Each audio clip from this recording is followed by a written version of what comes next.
All right, good afternoon, 710 team. This is Mark Oliver, on-road manager. Just want to come and do a quick communication meeting with you in order to get a chance to touch base with everyone, which is why I want to do the video today. But just a few things I want to cover with you. Number one, we are at over 500,000 miles right now without an avoidable crash. I just want to say thank you.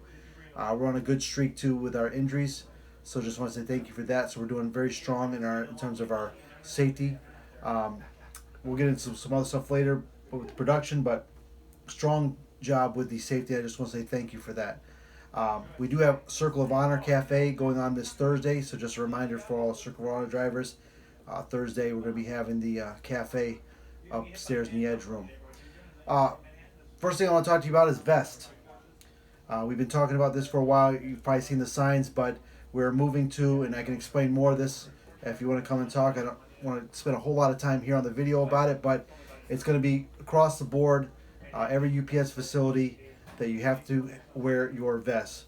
Make sure by September 1st that you are in compliance with that, all that, and in fact, just make sure starting today you're in compliance with that. Make sure you have a vest, or we do have those straps or the belts that you can use. But every driver, if you're in the yard, needs to have a vest. Whether you're management, driver, whoever's in the yard, got to have a vest on. So that starts today. Start making that part of your routine today. I don't want any of our drivers on our team, if they do audits, to get talked to about it or get stopped. It's just not worth it.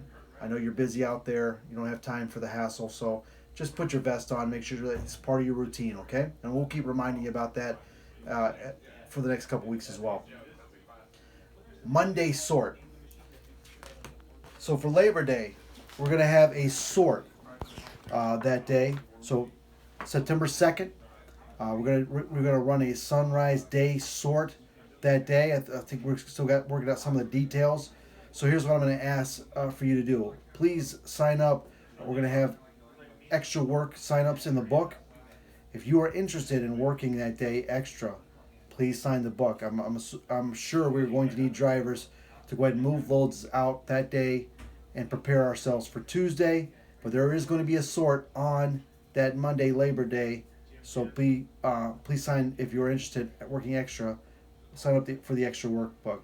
Last thing I want to just talk to you about is on-property overload. Still a hot topic. Listen, we're bringing in a lot of new drivers. We're trying to get more efficient. We're trying to add some sleeper teams. You've seen those bids up.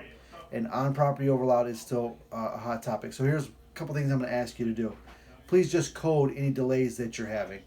Uh, if you do not know how to do that, please stop in and see one of the management people. You can stop into my office. I'm more than happy to sit down with your IVIS and show you how to code or what codes you should be using for certain situations. But I'm asking that you would code your time card correctly. There's some other codes too, out like you're at like a Davenport, a Grammy, or a place like that, where if you're waiting on a load, there's a central sort load. There we don't want to use a trailer not ready. I'd rather use a central sort. We wouldn't use that at catch, but we would use that at another destination. If you have any questions about that, please come see me. Come see one of the supervisors. We'll show you how to do that. We'll explain you how to do that. But all this stuff helps with on-property overload for a couple reasons. When you code delays, we know where the delay is happening at, and we can go and attack that area. If you're not coding the delays, we don't know what's going on. It just looks like a block of time there, and we're trying to figure out what was going on. But you letting us know, hey, my tractor wasn't ready. I got to the bay, my trailer wasn't ready. We can see that when we see the code. So help us out. Make sure you're coding all your delays on your IVIS. Other than that, that's all I have. We'll just leave you with a safety tip. Just make sure when you're handling a dolly, bend the knees and keep the natural cover of your back. We just don't want to see anybody get injured out there with a dolly. So other than that, thanks for your time. Have a great day. Have a safe day. And let's keep plugging along. We're doing great as a team. And couldn't ask for a better bunch of drivers than the ones we have here on the over-the-road side. So thank you for all the hard work you're doing.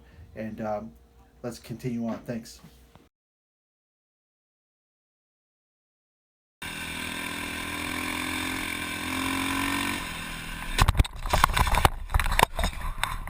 to record it. The guy that gave the test said that I was not supposed to.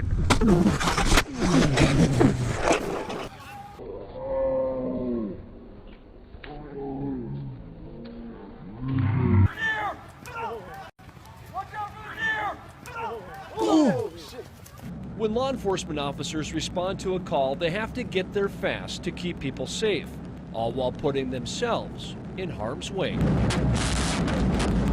He hit the deer. It caused the hood to go flying open. He did a great job of hitting the brakes, kept it on the road, and thank God there was no traffic at that time of day. Dash cam video on the patrol car, I just hit a deer, and a body camera on Deputy John McCarty show how deer can come out of nowhere in the blink of an eye. Deputy McCarty had his lights and sirens on while traveling nearly 100 miles an hour. His car is totaled, but luckily he's okay. Well, Deputy McCarty didn't have much time to react to this case. Authorities say you should never swerve to avoid a deer on the road. If he'd have swerved, I think it, traveling at the high rates of speeds that he was going to this high priority call, he'd have probably tipped it over, and we would have a different story today. Despite what your instincts may tell you, Sheriff Chris Kalk says hitting a deer head-on is safer than veering into traffic or into a ditch to avoid it. I can replace cars, I can't replace people. The sheriff says this crash serves as a reminder to all drivers to keep their eyes on the road because you never know what lies ahead. Please pay attention to what's going on around you so that you can react when something like this happens. Deputy McCarty walked away with just minor bruises from the airbags deploying in his car. Sheriff Kalk says right now in Isanti County, they're responding to an average of 1 to 2 car versus deer calls a day. So deer are really on the move right now. Not just there, but all over. It is. Definitely. All right. Thank you, John. You bet.